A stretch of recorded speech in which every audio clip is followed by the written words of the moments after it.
listen, getting a callback, whether it's, if you can get callbacks consistently, what is consistently? I mean, well, that's, yeah. I mean, what is it these days? I don't know what that percentage is, right? But getting a callback is really just the goal, because once you get that callback, every actor should know this. The rest of it is out of your hands. I mean, if you can get the callback and you can at least come in and just do what you need to do in the callback. Yeah. The booking of it is like, forget it. There's just nothing you can do about it. There's so many other things that happen after you walk out of that callback. It runs through, the gauntlet in the room, the cocktail of what the spot needs to look like. Then it has to go through sort of internal approvals at the agency, like, creative directors need to look at it. And do they feel like, okay, does this all, blend with what we need our ultimate product to sort of look like and represent? And then once it gets through there, then it goes to the actual client and they look at it. So a lot of things can change through no fault of the actor in any which way, shape, or form. Yeah, well, speaking of goalpost moving, that's really fascinating that you say if you get the call back, you've done everything you did. Because I remember specifically when I moved here, everyone's like, if you get an avail, you did everything you could. An avail, and now you're saying it's earlier in the process almost, which because even getting an avail is not easy, and there's so many things that go. Listen. There are callbacks where we have somebody come in, they crush it. It's so funny. Whatever that means, right? They don't get the avail, and it's not because of anything they've done. Right. It's like the thing in its entirety. You know what I mean? Yeah, totally. Yeah. So I don't know. I don't know if getting an avail is a fair barometer for how you're doing or if you're doing your job. Well, I think it's the callback. Well, what I was going to say, even my bar is even lower, is like you bringing me back in a month later for a completely different spot. To me, a repeat customer is... that's the other thing too. Then I know I didn't alienate myself. Right. You remembered me after I left the room. Yeah, well, that's the thing, right? You have to think... ultimately, whether myself or any other office, really, you don't want to bring in people that you think are going to, or that you want to fail. Like, right. You don't want to bring in the wrong, like, because that goes back to selfishly, I'm only as good as my last job. And so you want to bring in people that you think, for this spot, this look, this vibe, that they're going to be successful. And so, like, sometimes when I've director's agency, like, who did you like? I mean, the reality is I like everybody that I bring in. I have a hope that everybody that I bring in, I know it's not realistic that everyone's going to get a callback. It's not going to be an all-back situation. But I really genuinely think, like, I like everybody that I bring in. I like the way it looks. I like everybody's, you know what I mean? And so, yes, I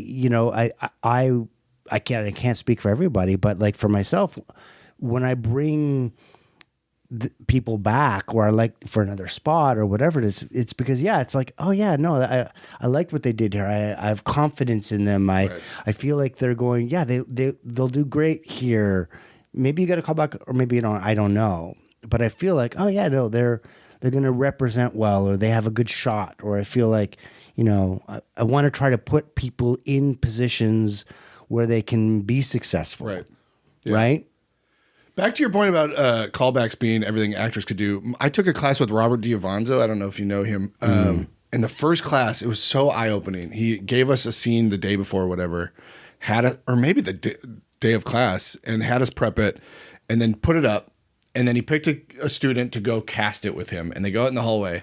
And and they come in and they pick 2 people to cast the part. And then he's like, you know what's funny about this is we didn't even talk about who was good. We talked about who looks like the part and who would be a good fit with the other person. It had nothing to do with how we read it. And it was so eye-opening to be like, that is fascinating, because it is so much of that sort of ethereal vibe. It's a combination, how yeah. everything connects. And But listen, there are some directors that I work with that it's all about the acting, right? And then there are others, which again, that's also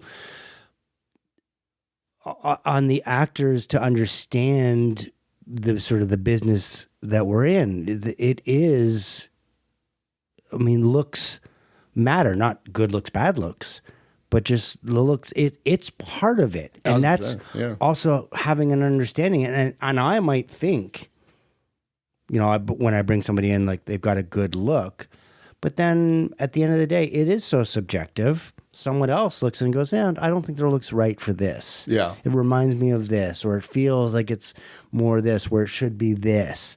And that's just all part of it.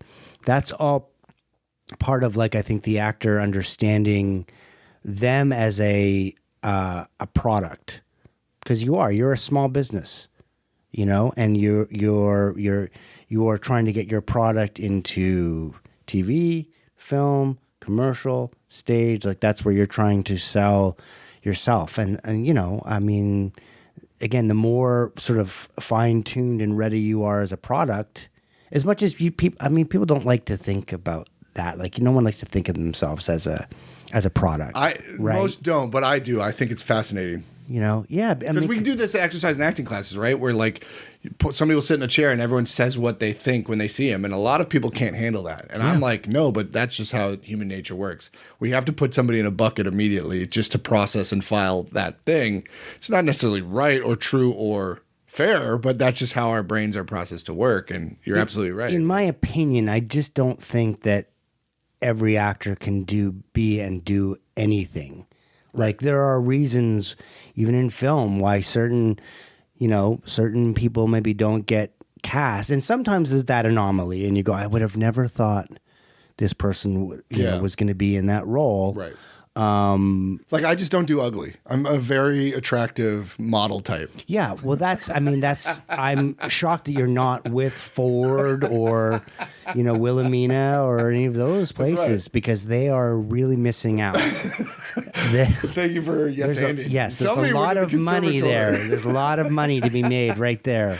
Wait, back to callbacks though. Like, this is dumb, but maybe I just want validation. Do you still do a callback for every commercial audition?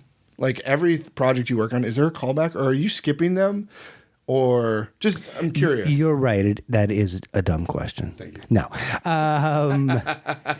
That's why my listeners keep coming back for the dumb ones. This is the dumbest. I need more of this. I feel like for a while you skipped them, right? No. Not you. I mean, the industry got away from them. But maybe I'm just wrong, and I just haven't had as many callbacks lately. No, I mean, I would not say that is a thing. I feel like we're always having callbacks. There's the occasional. I just did one. I don't even know if I can say the name of the product, but I just did one where we did a first call, and they cast off of because they didn't have time to do a callback, right? And so, you know, those usually come after we've had a callback. The directors and the agency have sat together. They've worked out the yeses and the nos in terms of what the scene is.